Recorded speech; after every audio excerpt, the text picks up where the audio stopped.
In this video, I'm gonna talk about 10 kettlebell myths that have to die. You've probably come across conflicting opinions in the kettlebell world. This is normal, and I'm gonna explain why this is. Before we get started, I have a gift for you. 30 days filled with kettlebell workouts for free. Check the first link in the description.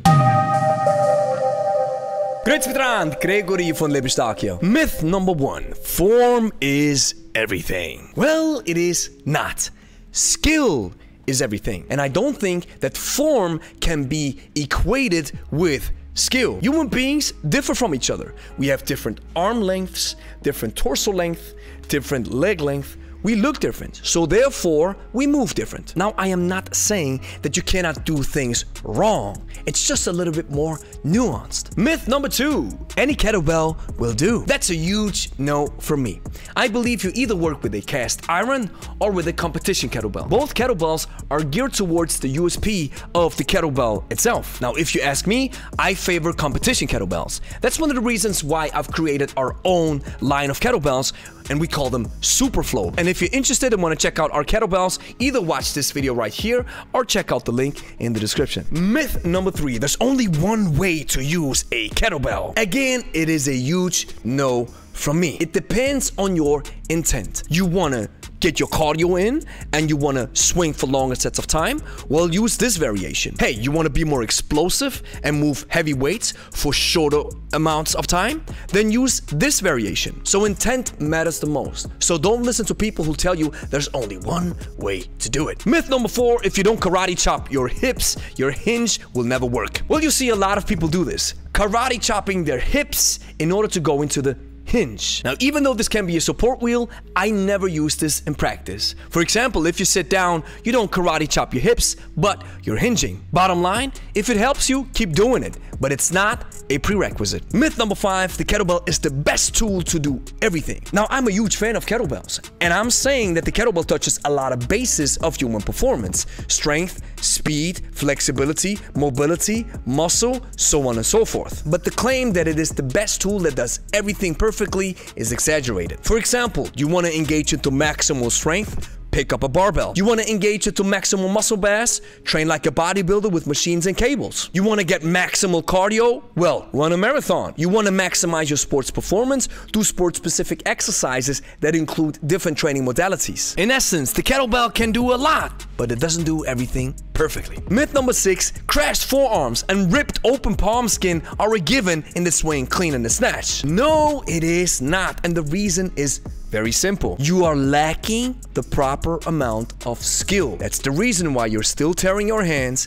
and that's the reason why you still crash the kettlebell on your forearm or on your shoulder. In order to remedy this, you have to have the proper information from a proper source and then execute a lot of reps and be patient. And here's the problem. Many people don't talk to a qualified expert. Many people don't put in the reps. And not a lot of people have the patience. Myth number 7, kettlebells are bad for your joints. Well, this can be said for every tool if you don't use it properly. The kettlebell is awesome for your joints because of many reasons. Number 1, the ballistic nature of kettlebell training is soft on your joints. Number 2, since you're mostly using moderate weights, your joints, ligaments, and tendons don't get beaten up. Number 3, the unilateral approach to training trains your so-called oblique slings. Training with one side only, and then of course using proper balance, will eradicate muscle imbalances, which in turn will take away the stress from your joints. And finally, the displacement of the kettlebell, especially in the top fixation when you're pressing the weight,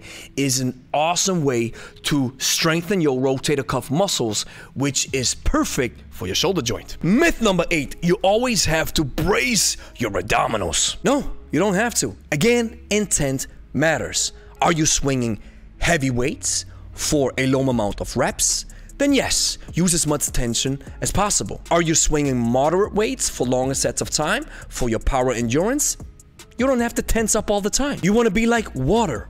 You want to understand when to contract your muscles and when to relax. Myth number 9, kettlebells don't build muscle. Well, kettlebells do build muscle, but you'll never look like a bodybuilder. So here's what to do. When you pick up the kettlebell, engage in the so-called grinds. The grinding lifts include an important element that is needed to maximize hypertrophy or building quality muscle. However, there's one big disclaimer. If you want to develop a proper chest, include some push-ups or do barbell bench presses. Myth number 10, there are only 2 kettlebell styles. Kettlebell sport, yes, and there is hardstyle. But in the end, like I mentioned so many times now in this video, intent matters. Goals matter. If your intent is to build cardiovascular endurance, you want to engage into high volume and therefore use so-called high volume techniques. If your goal is to build explosiveness and strength, you want to use high tension techniques because you're engaging into high tension exercises. And the argument that one style, kettlebell sport, is only used in the sport, while the other style, hardstyle, is only used in general fitness doesn't hold up. Did you ever do a deadlift, for example? Well, deadlifts are part of a sport,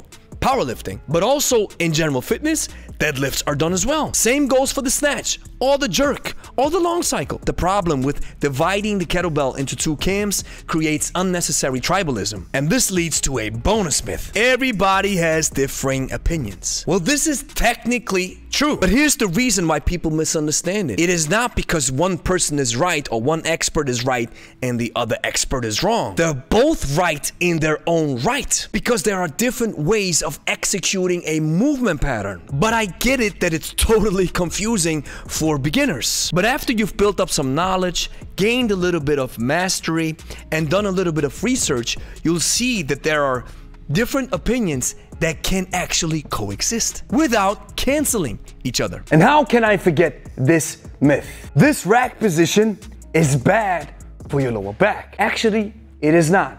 If you do it the proper way, you rack the kettlebell on the iliac crest of your hip, you contract your glutes, and then the weight sits on your hips and not on your lower back. So here's the next step that you have to do. You have to like the video, consider subscribing, share it with a friend, and then go watch this video right here. Maybe I got you into kettlebells, and now you want to check out a beginner's tutorial with a workout included that a lot of people enjoy and love.